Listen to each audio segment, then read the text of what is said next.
ஆள் என்ற ஓர் வார்த்தை உண்டானதே. காதல் என்ற மந்திரத்தின் மாயம் என்ன?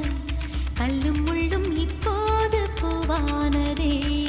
வானவில்லின் துண்டொன்று மண்ணில் வந்து யாருக்கும் சொல்லாமல் பெண்ணானதே. தென்மேற்கு பருவ